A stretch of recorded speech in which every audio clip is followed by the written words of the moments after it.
So hello BLCians, welcome on virtual learning with Anand Jaiswal. आज हम लोग 75 स्मार्ट चैलेंज का सेकेंड डे लेकर आए हैं और सेकेंड डे में हमने केमिस्ट्री को उठाया क्योंकि पिछले टर्न पे डे फर्स्ट में हम लोग फिजिक्स पढ़ रहे थे और फिजिक्स में हमने इलेक्ट्रोस्टैटिक्स का स्टार्ट किया, आरंभ किया और आरंभ के साथ साथ अब हम प्रारंभ कर रहे हैं क्या, केमिस्ट्री का भी आरंभ है लेकिन 75 स्मार्ट का प्रारंभ है। ठीक है, यहाँ पर फिर से हम दूसरी बार आपके लिए स्वागत करते हैं आपको इस चैनल पे और हम लोग लेकर चल रहे हैं क्या चीज, केमिस्ट्री 75 स्मार्ट चैलेंज के तहत हम लोग इस पे बात कर रहे हैं और इस चैप्टर को पूर्णतः पैक करेंगे 95 स्कोर के लिए। तो क्या आप तैयार हैं?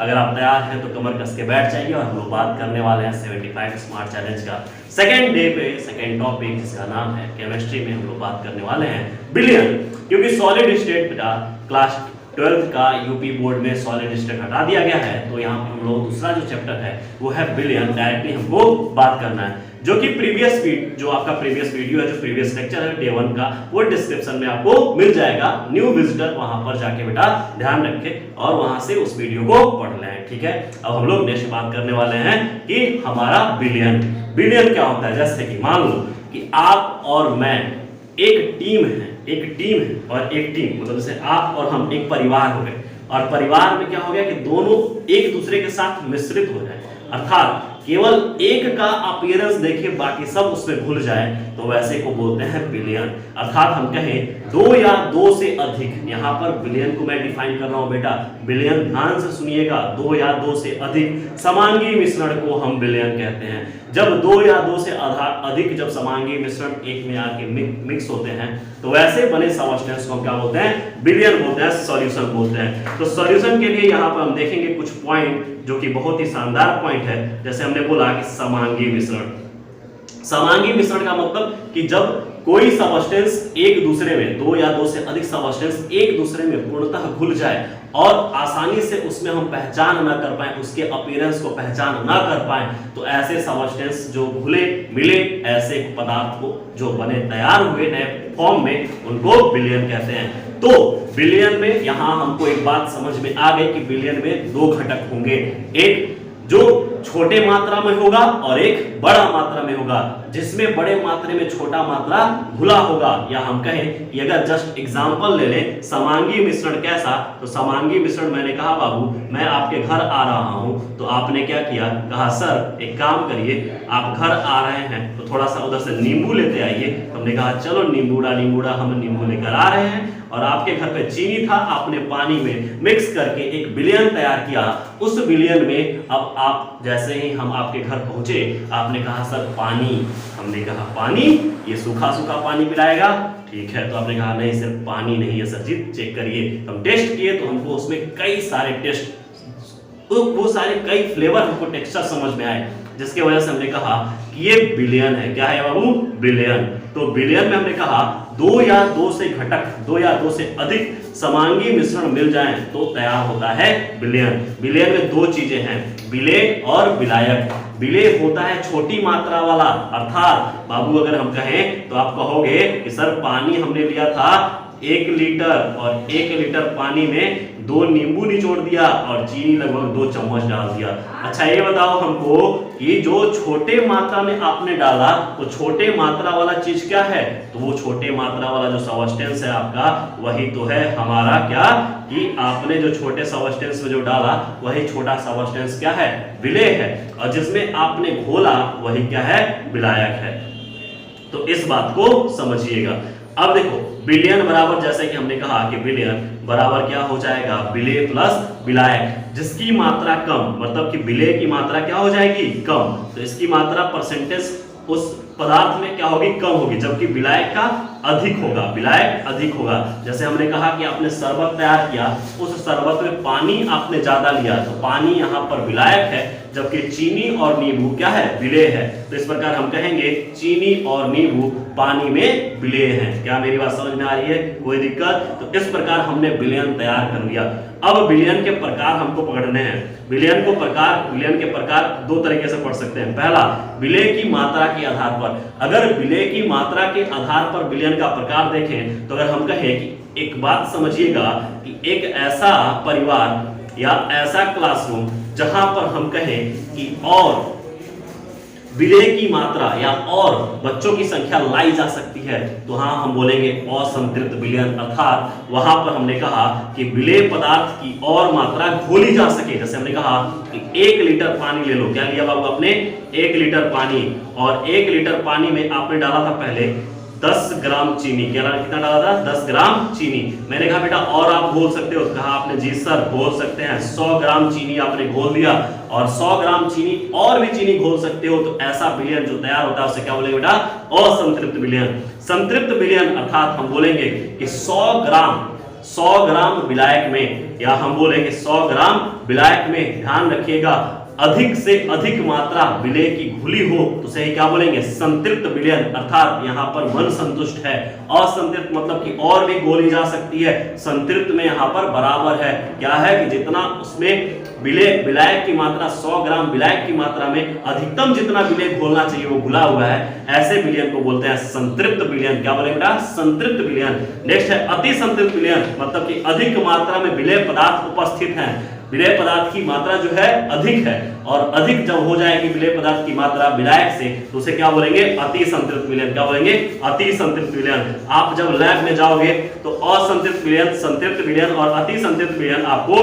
देखने को मिलेगा लैब में, तो ध्यान रखिएगा, ठीक है। सर यहाँ पर आप KSP लिखे हो, KSP का मतलब क्या होता है, सॉल्युबिलिटी प्रोडक्ट, मतलब विलेयता गुणनफल। यहाँ पर हम बात करें कि विलेयता क्या है, विलेयता ये होती है, देखो जब हम बात करते हैं विलेयता मतलब कि विलेय पदार्थ की वह अधिकतम मात्रा जो किसी निश्चित ताप पर 100 ग्राम विलायक में घुली या घुल सके उसे ही विलेयता कहते हैं, ठीक है, कोई दिक्कत नहीं है। ये विलेयता क्या हो जाएगी, ग्रेटर देन होती है किसमें, असंतृप्त में। संतृप्त में क्या होती है, बराबर होती है, जबकि अति संतृप्त में बेटा जो विलेय की मात्रा होती है वो ज्यादा हो जाती है तो विलेयता क्या हो जाती है, कम हो जाती है। जब विलेय की मात्रा बढ़ जाती है तो विलेयता क्या हो जाएगी, कम हो जाएगी। क्या वो सब्सटेंस विलायक में घुल पाएंगे, नहीं घुल पाएंगे, नेवर। पूरा देखिए ध्यान से समझिए।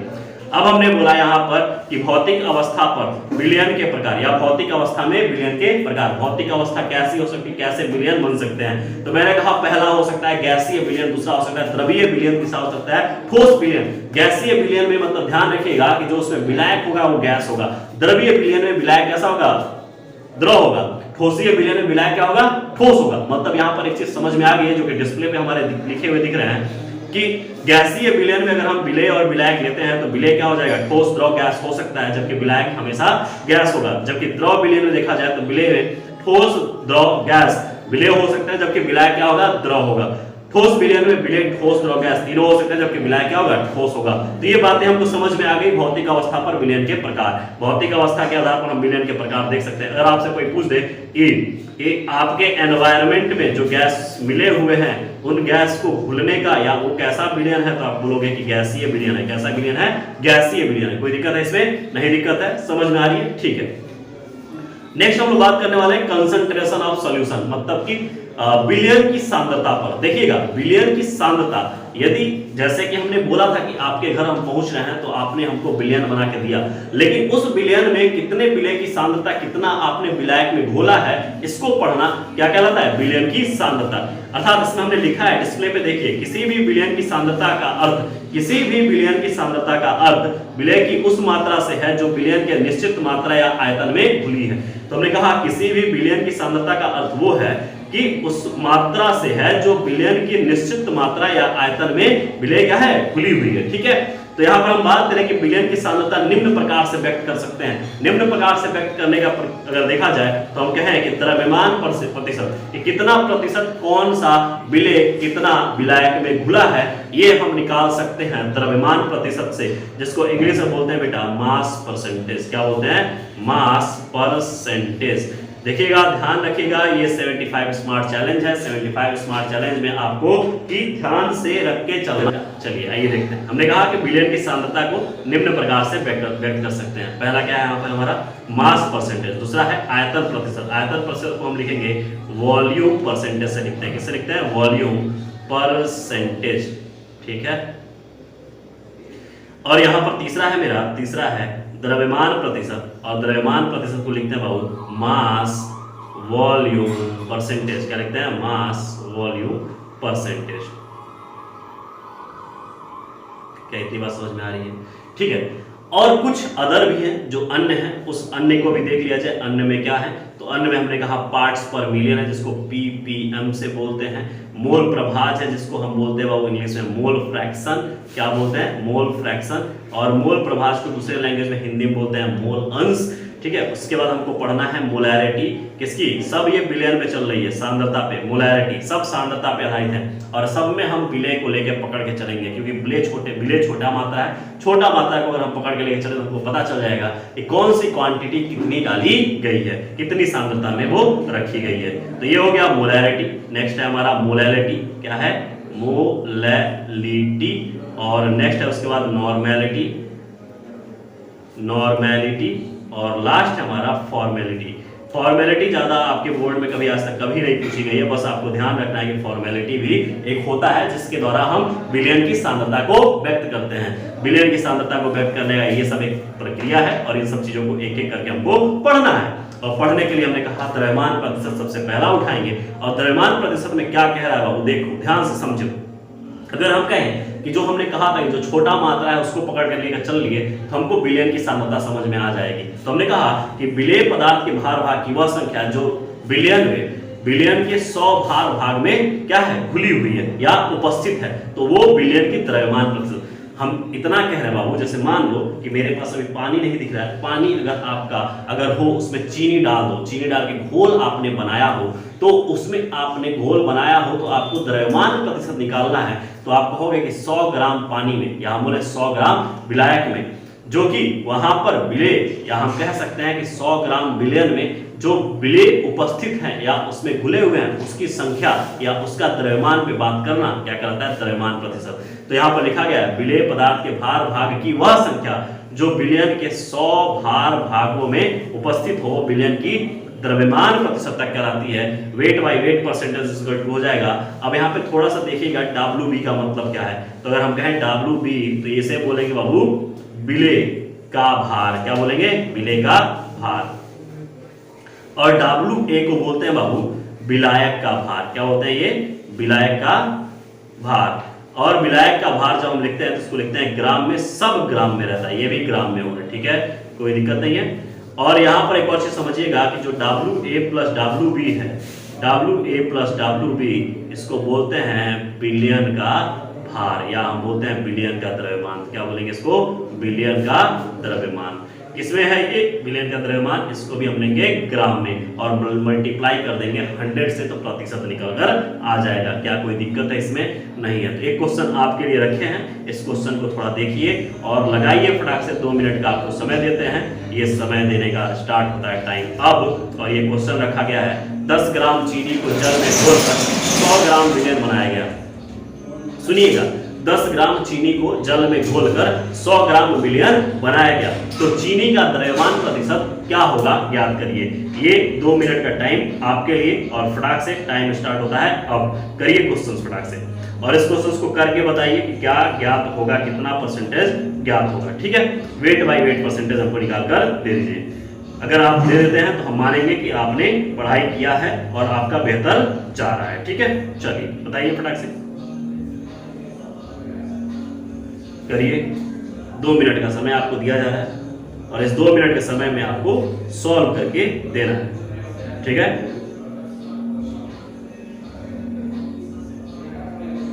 कोई दिक्कत नहीं है यहाँ पे। चलिए, आपने सॉल्व कर लिया, क्या मैं सॉल्व करूं? आपने देखा ये जो क्वेश्चन है वो बेहतरीन क्वेश्चन द्रव्यमान प्रतिशतता को समझा रही है। तो इसमें लिखा गया है कि 10 ग्राम चीनी को जल में घोलकर 100 ग्राम विलयन बनाया गया, तो चीनी का द्रव्यमान प्रतिशत ज्ञात करिए कितना होगा। तो अगर हम कहें कि इसका अगर हम निकाल लें कि वेट बाई वेट परसेंटेज निकालें तो क्या हो जाएगा, फॉर्मूला हमने अभी ऊपर लिखा है WB अपान WA प्लस WB और मल्टीप्लाई विथ 100। तो यहाँ पर हम WB की बात करें तो पहले तो ये बिलियन है, बिलियन में 100 ग्राम, मतलब कि विलयन को बनाने में 100 ग्राम जब विलयन बनता है तो नो डाउट कि उसमें विलय की मात्रा 10 ग्राम है। जो कि क्वेश्चन में दे रखा है। तो विलायक की मात्रा कितनी हो जाएगी बेटू? तो विलायक की मात्रा हो जाएगी 90 ग्राम। क्या हो जाएगी? 90 ग्राम। क्या इतनी बात समझ में आ रही है? तो यहाँ पे WB जो है वो विलेय का भार ग्राम में है। तो हमने कहा विलेय का भार ग्राम में यदि हम रख दें कि यहाँ पर रख दिया जाए 10 अपान और नीचे रख दिया जाए 100 और 100 मल्टीप्लाई विथ 100, तो क्या यहाँ से 10 100 100 से 100 कैंसिल आउट हो गया। तो यहाँ से कितना परसेंटेज निकल के आ गया? 10%। तो जो इस बिलियन में लिखा गया है या दिया है उसमें हमको जो चीनी का द्रव्यमान प्रतिशत बिलियन में जो प्राप्त होगा वो 10% है। कितना है? 10%। आप ऐसे भी याद कर सकते हो कि सर 100 ग्राम बिलियन बन रहा है, 100 ग्राम बिलियन में 10 ही परसेंट तो चीनी डाला गया है, क्योंकि देखिए क्वेश्चन ऐसे भी निकल रहा है आंसर। ठीक है, चलिए नेक्स्ट हमारा देखिए क्या है, आयतन प्रतिशत, जो कि हमारा सांद्रता के से ही रिलेटेड हमको बात करनी है, आयतन प्रतिशत।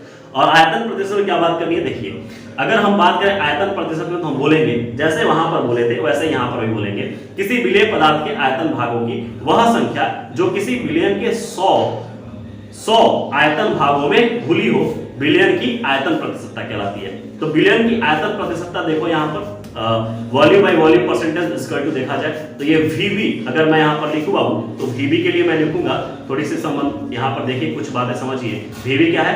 विलेय का आयतन है। क्या है? विलेय का आयतन। और यहाँ पर जो कि यहाँ पर VA जो है उसे बोलेंगे विलायक का आयतन। क्या बोलेंगे? विलायक का आयतन। और यहाँ पर VA प्लस VB जो है, VA प्लस VB बराबर क्या है? बिलियन का आयतन। क्या है ये? बिलियन का आयतन। और ये सब बेटा लेंगे हम लोग किसमें? ml में। किसमें लेंगे? आयतन। किसमें लेंगे? ml में। सब ml में लेंगे। ठीक है, कोई दिक्कत नहीं। वहां पर ग्राम में लिया गया था और यहाँ पर ml में ले लिया जाएगा। ठीक है, कोई दिक्कत नहीं है। चलिए नेक्स्ट हम लोग देख रहे हैं द्रव्यमान आयतन प्रतिशत। थोड़ा स्पीड है, थोड़ी जल्दी में कराया जा रहा है। और क्वेश्चंस के लिए एक और सीरीज आपके लिए चलेगी। अभी तो ये 75 स्मार्ट चैलेंज है, इसी के अंतर्गत एक और सीरीज आपके लिए जल्द ही लॉन्च होगी, जिसमें हम लोग बहुत सारे क्वेश्चंस हर एक चैप्टर के करेंगे, जिसमें प्रीवियस ईयर से बहुत सारे क्वेश्चंस टच में रहेंगे। और प्रीवियस ईयर के क्वेश्चन बेटा अगर आपने कर लिया तो थ्योरेटिकल पॉइंट आपका जो थ्योरी पार्ट है जो आपने नहीं पढ़ा है, आप लोग की ये बातें थी कि सर थ्योरी आप रिवाइज करा दीजिए, तो थ्योरी हमने यहाँ पे पूरा आपके लिए प्लान कर दिया है। और क्वेश्चंस के लिए एक और सीरीज जल्द ही स्टार्ट होने वाली है, तब तक के लिए वेट करिए। और इस जो सीरीज जो चल रही है इसका हिस्सा बनिए और प्रत्येक जो भी टॉपिक है उसको अच्छे से समझिए, याद करिए और हो सके तो इसका PDF आप ले लीजिए, परचेज कर लीजिए। ठीक है, तो यहाँ पर देखिए लिखा हुआ है किसी विलेय पदार्थ के भार भाग की वह संख्या जो बिलियन के 100 वॉल्यूम 100 आयतन भागों में घुली हो, बिलियन की द्रव्यमान आयतन प्रतिशत कहलाती है। तो बिलियन की द्रव्यमान आयतन प्रतिशत के समझने के लिए हमको थोड़ा ध्यान देना पड़ेगा। हमने कहा कि किसी विलेय पदार्थ के भार भाग की वह संख्या जो बिलियन के 100 बिलियन के 100 आयतन भागों में घुली है, बिलियन की द्रव्यमान आयतन प्रतिशत कहलाती है। तो बिलियन की द्रव्यमान आयतन प्रतिशत ज्ञात करने के लिए हम फॉर्मूला लेंगे और फॉर्मूला आपके लिए लेकर आए बाबू, परसेंटेज वेट बाई वॉल्यूम। क्या है? Percentage weight by volume. ये कहाँ चल रही है? आपकी जो क्लासेस चल रही है वर्च्यू लर्निंग पे, और वर्च्यू लर्निंग आपका 11th एंड 12th पे जो भी है आपका डाउट वो आपका हर एक चीज यहीं पर मिलेगा। तो ये वर्च्यू लर्निंग पे आपको मिल रही है। ठीक है, परसेंटेज वेट बाई वॉल्यूम हम यहाँ पर करेंगे तो यहाँ पर हो जाएगा द्रव्यमान किसका? विलेय का द्रव्यमान, और अपान आयतन किसका? बिलियन का। सॉल्यूशन का आयतन किसमें? ml में, और मल्टीप्लाई कर दिया जाए 100 से, तो यहाँ पर हमको द्रव्यमान आयतन प्रतिशत निकल के आ जाता है। अब यहीं पर एक छोटा सा टॉपिक है जो कि अदर में था हमारा, पार्ट्स पर मिलियन, जो कि अदर में हमने देखा था कि अन्य हमको जो पढ़ना है उस अन्य में पहला टॉपिक है मेरा पार्ट्स पर मिलियन। पार्ट्स पर मिलियन क्या है इसको बात करेंगे। तो विलेय के भार भाग की वह संख्या, विलेय की भार भाग की वह संख्या जो किसी बिलियन की 10 की पावर 6 भार भागों में उपस्थित हो। हम कहेंगे कि बिलियन के भार भाग की वह संख्या विलेय के भार भाग की वह संख्या जो किसी बिलियन के 10 की पावर 6 भार भागों में उपस्थित है। याद रखिएगा, नोट द पॉइंट हमेशा कि विलेय के भार भाग की वह संख्या जो बिलियन के 10 की पावर 6 भार भाग में उपस्थित है। तो इसको ppm निकाल के रखेंगे, WB अपान W, यहां पर देखिएगा ध्यान से, WB अपान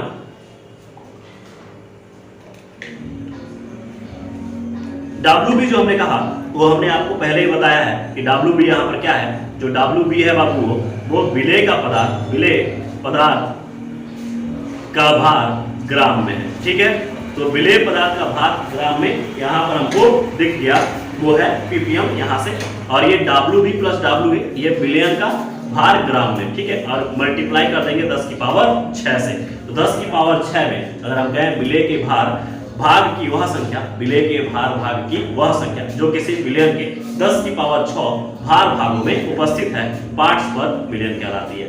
अब देखो मोल प्रभाज, मोल फ्रैक्शन, ये बहुत ही शानदार टॉपिक है। मोल फ्रैक्शन ये आप क्लास 11th में आप सम बेसिक कॉन्सेप्ट में भी पढ़े होंगे, लेकिन आप वहां पर कैसे पढ़े हैं, क्या किए, अब यहाँ से भी हम आपको देख रहे हैं कि क्या चीजें है, ठीक है। तो क्लास 12th का ये आपका एक टॉपिक, ऐसा टॉपिक है जो बोर्ड में यहाँ से क्वेश्चन पूछे जाते हैं और निसंदेह यहाँ से क्वेश्चन पूछे जाएंगे और हर बार पूछे गए। देखिए यहाँ पर कैसे। तो मिश्रण में उपस्थित, हमने कहा कि अगर मोल प्रभाज निकालना है या मोल अंश निकालना है, तो भैया मिश्रण में उपस्थित किसी अवयव का मोल अंश उस अवयव के मोल और मिश्रण में उपस्थित कुछ कुल मोलों की संख्या के अनुपात द्वारा ज्ञात कर सकते हैं। जैसे कि मान लो, इसको हम समझाते हैं आपको, समझिए। जैसे मान लो फॉर्मूला देख लीजिए, यहाँ पर हमने कहा कि जो मोल फ्रैक्शन है उस मोल फ्रैक्शन को x से प्रदर्शित करते हैं और इसका फॉर्मूला होगा अवयव के मोलों की संख्या। देखिएगा ध्यान से, अवयव के मोलों की संख्या अपान कुल मोलों की संख्या, अवयव के मोलों की संख्या अपान कुल मोलों की संख्या। जस्ट यहाँ पर हम एक एग्जांपल ले रहे हैं और एग्जांपल से समझेंगे कि मोल फ्रैक्शन क्या है। देखो परिभाषा ऐसी है मोल फ्रैक्शन की जो कि एग्जांपल के द्वारा ही समझ में आएगी। समझिएगा, जैसे मान लो कि हम कह रहे हैं कि आपको हम एक बिलियन दिए हुए हैं, ठीक है, और इस बिलियन में हमने कहा कि आपको इस बिलियन में एक पैक बनानी है मेरे लिए। क्या बनानी है? पैक, मेरे लिए या अपने लिए, ठीक है, एक पैक बनाओ। इस पैक में हमने कहा कि दो चीज डालो, एक C2H5OH, ठीक है, मिथाइल एल्कोहल, और दूसरा इसमें ऑलरेडी वाटर उपस्थित है, ठीक है, ऑलरेडी वाटर उपस्थित है। तो यहाँ पर अगर हम कह रहे हैं C2H5OH जिसका द्रव्यमान, मान लो इसका द्रव्यमान दे रखा है 20 ग्राम, कितना दिया है? 20 ग्राम। और ये जो H2O है इसको हमको मिलाना है 40 ग्राम, ये है 40 ग्राम। तो एक पैक तैयार हो रहा है। तो हम कहें यहाँ पर कि इसमें से प्रत्येक का मोल अंश ज्ञात करिए, प्रत्येक का मोल अंश ज्ञात करिए। तो प्रत्येक का मोल अंश ज्ञात करने के लिए बेटा मोल फ्रैक्शन का हमने कहा कि अवयव के मोलों की संख्या, ये अवयव की मोलों की संख्या, जैसे ये अवयव है, ये अवयव है, इसके मोलों की संख्या अपान कुल मोलों की संख्या। तो एक बिलियन तैयार हो रहा है। क्या है? एक बिलियन तैयार हो गया। तो इस बिलियन को हम बोलेंगे पैक। क्या बोलेंगे? पैक। तो इस बिलियन में क्या चीज है? C2H5OH मतलब कि इथाइल अल्कोहल है और क्या है? दारू है और साथ में जल है। तो इसको मिलाकर हमने एक पैक बनाया और इस पैक में हमने दोनों का मोल अंश ज्ञात करना है। तो दोनों का मोल अंश ज्ञात करने के लिए सबसे पहले प्रत्येक का मोल ज्ञात करेंगे। मोल बराबर होता है वेट अपान मॉलिक्यूलर वेट। ऊपर लिखा हुआ था, हाँ जी हाँ सही पकड़े, मोल बराबर वेट अपान मॉलिक्यूलर वेट। और वेट अगर दिया जाए तो इसका 20 ग्राम दिया हुआ है। अब रही बात की मॉलिक्यूलर वेट सब कैसे निकालें। मॉलिक्यूलर वेट अगर निकालते हैं तो मॉलिक्यूलर वेट का मतलब होता है कि इसमें उपस्थित सबका जो अणुभार है उस अणुभार से उसकी संख्या से मल्टीप्लाई कर दो। तो 12 गुणे 2 प्लस, अब देखो हाइड्रोजन का 1 गुणे 5, ऑक्सीजन का 16 और गुणे 1, हाइड्रोजन का 1। तो यहाँ लिखो 16 1 17 17 5 17 3 20 2 22 12 24 24 प्लस 22 तो 4 2 8 और 2 2 4। तो इसका मॉलिक्यूलर वेट कितना आ गया बाबू? 48। तो मॉलिक्यूलर वेट इसका आ गया 48। अब इसको काट लो, जो भी आएगा यहाँ पर कर दीजिए। तो यहाँ से आपका क्या निकल गया? मोल निकल गया। अब इसके लिए मोल अंश निकालना हो तो x बराबर क्या हो जाएगा? मोल। इसका मोल अपान इसका भी मोल निकाल लिया जाए तो कुल मोल निकाल लेंगे। तो इसका भी मोल निकालने के लिए अब मैं यहाँ से कहूँ कि इसके लिए मैं मोल निकालने वाला हूँ। इसके लिए H2O का मोल निकाल लूँ तो कुल मोल निकल के आ जाएगा। तो H2O का मोल निकालना बेटा ध्यान रखिएगा कि H2O का मोल निकालना है तो H2O के लिए लिखाएंगे मोल बराबर वेट अपान मॉलिक्यूलर वेट। वेट अपान मॉलिक्यूलर वेट। वेट कितना दिया है? 40 ग्राम। मॉलिक्यूलर वेट इसका कितना होता है? 16 और 2 18। कितना होता है? 18। तो 18 दूनी 36 और फिर से 18 दूनी 36। अगर यहाँ पर 4 बच गया 36 तो ये 18 दूनी 36 2.22 आता रहेगा निरंतर ये, ठीक है। तो यहाँ पर इसका मोल निकल के आ गया 2.22। और यहाँ पर देखो इसको कट किया जाए तो 10 दूनी 20 या ऐसे कर लो कि 10 दूनी 20 और 10 चौको 40 और 10 अठे 80 दशमलव। यहाँ पर इसको लिख सकते हैं 2/10.8 और प्लस ये 2 कर दें तो ये पूरा टोटल मोल। अर्थात अगर हम लिखना चाहें यहाँ पर तो कुल मोलों की संख्या, यहाँ पर कुल मोलों की संख्या जो हो जाएगी बाबू वो कुल मोलों की संख्या, कुल मोलों की संख्या यहां से निकाल लेंगे तो ये निकल के आ गया 2/10.8 प्लस इसका निकल के आ गया 2.22। इसको कैलकुलेट कर लेंगे तो कुल मोलों की संख्या निकल के आ गई। अब यहां पर हमको निकालना है सिर्फ इसका मोल अंश निकालना है, तो सिर्फ इसका मोल अंश निकालने के लिए, सिर्फ इसका मोल अंश निकालने के लिए C2H5OH का सिर्फ इसका मोल अंश निकालने के लिए लिखेंगे x इज इक्वल टू क्या हो जाएगा n किसका C2H5OH अपान कुल मोलों की संख्या। तो कुल मोलों की संख्या आपने यहां से दे दिया, तो कुल मोलों की संख्या आपका ये वाला जो निकल के आया यहां रखिए, और NC2H5OH मतलब कि इसके मोलों की संख्या 2/10.8 इसका मोल ये रख दीजिए, मोल निकल गया, और कुल मोलों की संख्या यहां रख दीजिए। तो हमारा फॉर्मूला क्या है देखिए, मोल फ्रैक्शन अवयव के मोलों की संख्या, जो भी अवयव निकालना है उस अवयव के मोलों की संख्या अपन कुल मोलों की संख्या अगर रख देंगे तो मोल फ्रैक्शन निकल कर आ जाएगा। अब आइए परिभाषा देख लें। परिभाषा क्या है इसका, मिश्रण में उपस्थित किसी अवयव का मोल अंश उस अवयव के मोल और मिश्रण में उपस्थित कुल मोलों की संख्या के अनुपात द्वारा ज्ञात होता है। फिर से देख लो, हमने कहा कि मिश्रण में उपस्थित किसी अवयव का मोल अंश उस अवयव के मोल और मिश्रण में उपस्थित कुल मोलों की संख्या के अनुपात द्वारा ज्ञात होता है। तो उस अवयव का मोल अंश उस अवयव का मोल और मिश्रण में उपस्थित कुल मोलों की संख्या के अनुपात को मोल फ्रैक्शन कहते हैं। कोई दिक्कत नहीं है। अब यहां पर देखिए मूलरता, मूलरता को समझिए। मूलरता बराबर होता है बाबू विलेय का मोल अपान विलयन का आयतन लीटर में, किसमें, विलेय के मोल अपान विलयन आयतन लीटर में। तो ये मोलैरिटी निकाल लेंगे। अगर डेफिनेशन देखना हो तो डेफिनेशन हमने लिख दिया है कि 1 लीटर विलयन में घुले हुए विलेय के मोलों की संख्या उस विलयन की मोलरता कहलाती है। कोई दिक्कत नहीं है, इस पे क्वेश्चन हम आगे आपको कराएंगे। देखो अगर हम कहते हैं कि लीटर में, और लीटर से अगर इसको ml में रखेंगे तो ml में रखेंगे तो 1000 से ऊपर क्या कर देंगे, मल्टीप्लाई कर देंगे। कोई दिक्कत नहीं यहाँ पर, ये मोलैरिटी हो गई। नेक्स्ट हम देख रहे हैं मोलैरिटी। क्या देखेंगे, मोलैरिटी। मोलैरिटी में हमने कहा कि सॉल्वेंट का मतलब होता है वो विलायक। क्या हो गया, विलायक। विलायक के 1 केजी में घुले हुए कुल मोलों की संख्या, किसके, विलायक के 1 केजी में घुले हुए कुल मोलों की संख्या, किसके कुल मोल, विलेय के कुल मोलों की संख्या। यहां पर लिख देना सॉल्वेंट विलायक के 1 केजी में घुले हुए कुल विलेय के मोलों की संख्या, विलेय के मोलों की संख्या विलयन की मोलरता कहलाती है। तो यहां पर देखो विलेय का मोल अपान विलायक का द्रव्यमान किसमें लिया गया है, केजी में। अगर विलायक का द्रव्यमान केजी में ना लेके ग्राम में लेके, तो जैसे ऊपर मल्टीप्लाई करते हैं 1000 से, वैसे ही मल्टीप्लाई कर देंगे 1000 से। अच्छा, यहाँ पर एक और चीज ध्यान रखिएगा, यहाँ पर जो मोलरता है उस मोलरता को स्मॉल m से प्रदर्शित करते हैं। किससे, स्मॉल m से, जबकि मोलरता को कैपिटल M से। अब देखो नॉर्मलिटी क्या है, नॉर्मलता क्या होता है। नॉर्मलता होता है कि किसी भी अगर विलयन में विलेय का ग्राम तुल्यांक भार की संख्या है और विलयन आयतन लीटर में लिख दोगे तो यहाँ पर नॉर्मलता ज्ञात हो जाएगी। तो नॉर्मलता के लिए एक और चीज है कि अगर विलेय का ग्राम तुल्यांक लिखना हो तो ग्राम तुल्यांक बराबर होता है वेट अपॉन, जैसे ग्राम तुल्यांक लिखना है तो ग्राम तुल्यांक भारों की संख्या।